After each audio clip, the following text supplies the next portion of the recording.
एक बहुत ही गहरा सवाल है। क्या दुनिया को बदलने के लिए पहले खुद को बदलना जरूरी है? आज हम इसी आध्यात्मिक सोच को जरा गहराई से समझने वाले हैं, जिसका मानना है कि आत्म परिवर्तन से ही विश्व परिवर्तन का रास्ता खुलता है।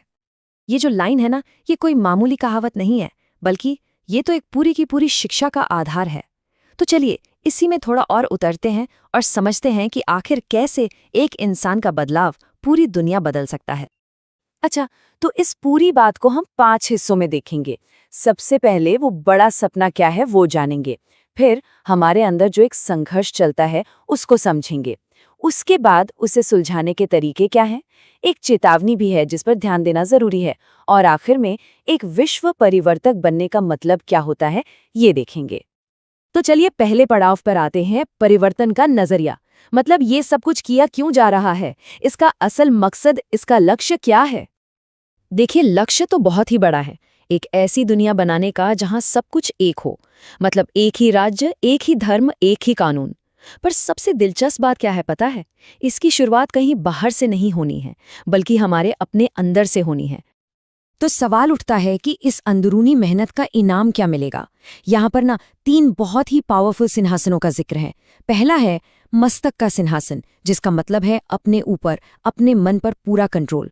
दूसरा हृदय का सिंहासन, यानी परमात्मा के साथ एक गहरा कनेक्शन। और तीसरा विश्व का सिंहासन, जो कि आने वाले वक्त के नेतृत्व की बात करता है। लेकिन ये सिंहासन हासिल करना इतना आसान भी नहीं है। क्यों?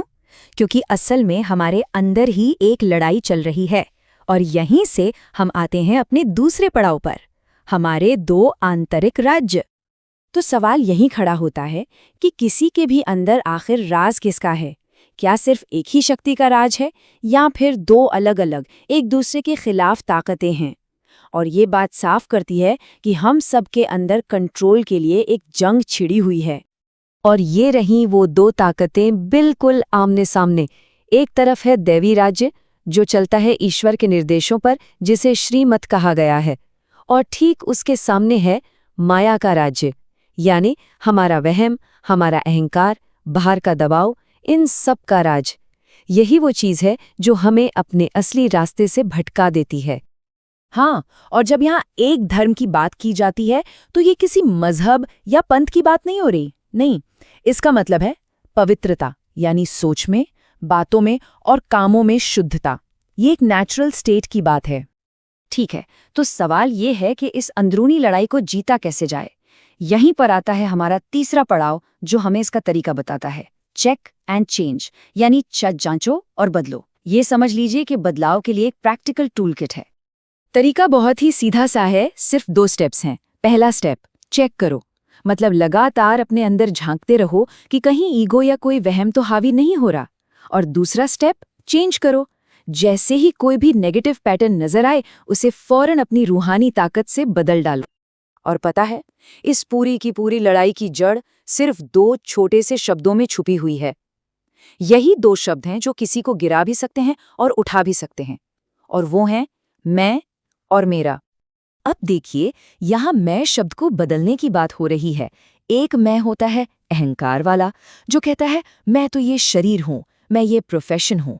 लेकिन जो दिव्य मैं है, वो कहता है मैं एक मास्टर, सर्वशक्तिमान आत्मा हूँ, और ये ईश्वरीय आत्मसम्मान पर टिका है। बिल्कुल इसी तरह मेरा शब्द को भी बदलना है। मतलब दुनिया की चीजों से जो लगाव है कि ये मेरा है, उसे हटाने के बजाय बस एक ही चीज से जोड़ना है, मेरा बाबा, यानी मेरा सोर्स। हर चीज उसे एक स्रोत से जुड़ी है। अब यहां से ना ये पूरी शिक्षा एक बहुत ही जरूरी मोड़ लेती है। अब बात आती है एक चेतावनी की, कि इंतजार करने का टाइम नहीं है। जो मेहनत करनी है वो अभी करनी होगी। यहाँ साफ साफ बताया गया है कि दुनिया में जो भी बड़े बदलाव होंगे वो अचानक होंगे, एकदम से, और उस वक्त तैयारी करने का कोई मौका नहीं मिलने वाला। तो ये एक तरह से सुस्ती या ढील देने के खिलाफ एक सीधी सीधी वार्निंग है। जैसा कि यहाँ लिखा भी है कि एक वक्त आएगा जब टू लेट, यानी बहुत देर हो चुकी है, का बोर्ड लग जाएगा। तो फिर कामयाबी की 3 चाबियां क्या हैं? पहली, अचानक होने वाली चीजों के लिए हमेशा तैयार रहना। दूसरी, रूहानी तौर पर एवर रेडी रहना। और तीसरी, ये समझना कि ये कोई 1-2 दिन का काम नहीं है, बल्कि इसके लिए लंबा और लगातार प्रयास चाहिए।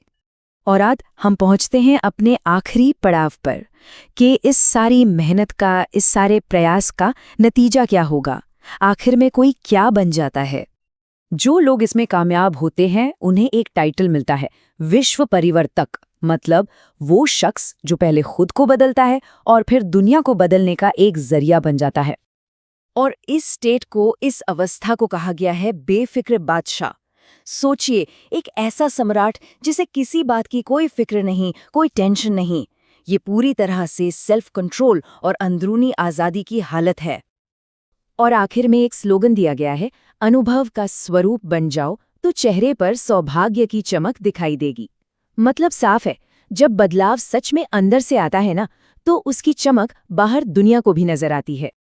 तो ये सब समझने के बाद सवाल बस यही रह जाता है, अगर ये दुनिया सच में हमारे अंदर की ही परछाई है, तो फिर इसे बदलने के लिए अपने अंदर वो कौन सा एक बदलाव है जिसे लाने की तैयारी है।